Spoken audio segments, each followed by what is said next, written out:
What would you say if someone brand new comes to town? They don't know anyone. They don't have any friends. Outwork everybody. Well, that too. That's it. Yeah. That's literally it. Because literally you can be the best singer, best guitar player in the world, and if you have no work ethic, good luck. It ain't gonna happen. You heard it from Sean Stemaly? I don't know. That's what people ask me, like whenever they hear that I got a record deal a year and a half after I moved here. They're like, well, how did you do that? I was like, it ain't hard to do whenever everybody else here sleeps until 11 o'clock every day. I mean, shoot.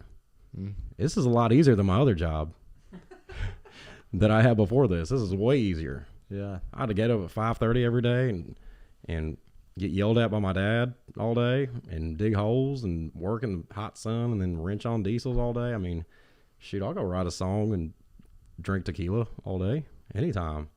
Right. But you got to wake up. People don't get that, though. People don't know that. Well, I mean. And then they wake up, 10 years in Nashville, and they're like, why?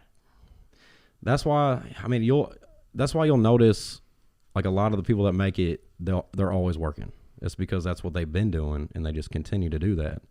Like, you wonder sometimes why you don't see them out a lot and all that stuff is because they're working. Yeah.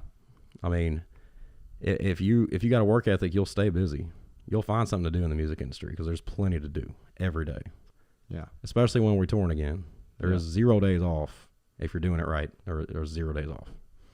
Because we'll hit the road Thursday, Friday, Saturday, come home on Sunday, unpack, do laundry, write Monday, Tuesday, Wednesday, do all the interviews and management meetings and stuff, and then do the road again Thursday through Sunday.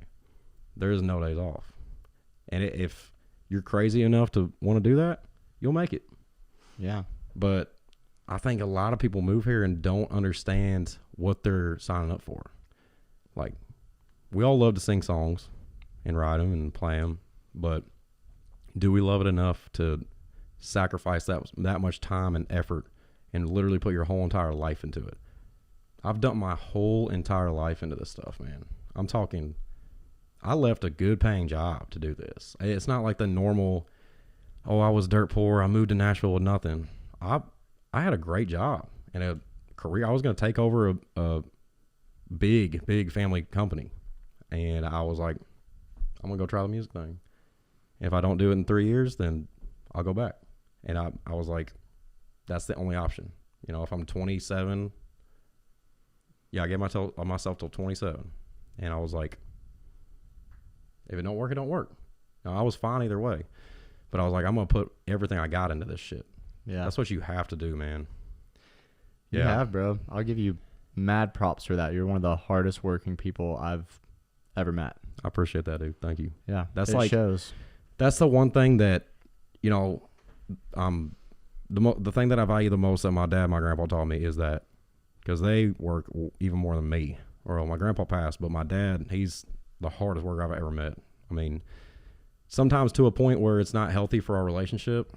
And that's how it's always been, but like, it's what he chooses to do. And he always taught me, like, if you want something, you better work for it. Because he's like, I'm not handing you shit. Right. My dad's got money and shit, but he don't hand me nothing. I don't get no handouts. And I appreciate that now. But back in the day, I did not appreciate that. Yeah. And I was just a dumb kid who didn't understand. But now I'm super glad that he taught me that. Because now everything that I have, you know, vehicles and four-wheelers and all that shit, I paid every dime for all that. And that's something to be proud of, you know? Like, you really value things that you have to work hard for. It's just different, man, like, than having hand-me-downs and stuff, like, to me, at least. Yeah. I don't know. Earning what you have. Yeah. I mean, whenever, like, today, for example, me and Big Phil were detailing the touring rig, and I was like, you know, there's some artists that are leasing and all this stuff. I own this. Literally all this is in my name. I don't have to pay for a lease. I don't have to do this. And we're not in a bus, but I also don't have to pay $15,000 a month for a bus because I own my rig. I was like, this is the way to do things. I don't know. If you build something from the ground up, it's worth it. I mean, I don't know. Like, it's that simple, man. Yeah. That's what it all comes down to. Just work harder than everybody. What put you onto that? Like to buy the van? Like what was your... I got tired of paying $300 a day to rent a Sprinter. I mean, that whenever you get paid, back then, whenever you get paid $1,500 a show, and your guys take at least $800 of that, and then $300 goes to a van, and then gas and all that, you come out with nothing every time. I was like, why wouldn't I just go buy a van and make $300 payments a month instead of a day? Mm-hmm. Right. Didn't make any sense. Mm-hmm. So that's why. I mean, it's literally cheaper. If you know that you're going to be like touring a bunch, why not? Own it, because that stuff renting them is not cheap, dude. And then they get you with all these different cleaning fees and maintenance fees and this and that. Like if you go over a certain amount of miles, they charge you more. Like, nah, we drive that van till the damn wheels fall off. It's a nice van. It's a nice van for a nice guy. She gets the job done. She does. It looks good. I mean, we named her Halen. Halen. Mm-hmm. Interesting. Van Halen. Ah, yep. Okay. Yep. Okay. I'm getting little stickers made for the side. Ooh, that'll be nice. Oh, Halen. Yep. That'll be sick. Yeah, man. That's cool, though. I mean, I think that is a smarter thing to do, like what you're saying. Like if you're an artist starting out and you're having to rent the van and pay your guys and sometimes have to pay for a hotel and everything else, and you're coming out with absolutely nothing, it's almost more worth it to buy something, finance it, and pay it that way. Yeah, I mean, and also you got to be willing to dump everything that you do make in those first few years back into your business. Because this is a small business. Like whether people want to admit it or not, like you have to treat it like a small business. Yeah. Or else your finances are going to go way down the drain. And like everything that I've made in the past 3 years, it goes straight back to music. So.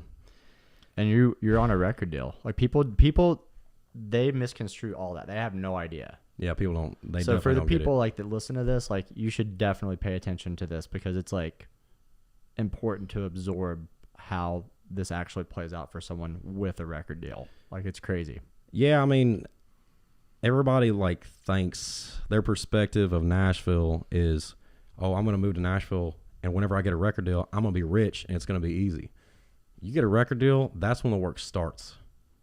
That's whenever you got to really crank out your best stuff that you possibly got. You got to give it every bit of your time because you're going to be busy with all the interviews and all the meetings and all the rights that you already had already maybe, and you got to stack all the other stuff on top of it, and then they're obviously going to try to put you on tour all the time. That's whenever the stuff starts. Like, it's not like you sign a lot of, like, usually with an artist, it's not like you sign and you're just like a multimillionaire. Right. That's not how it works. And I feel like that's what a lot of people like from my hometown think whenever I come back.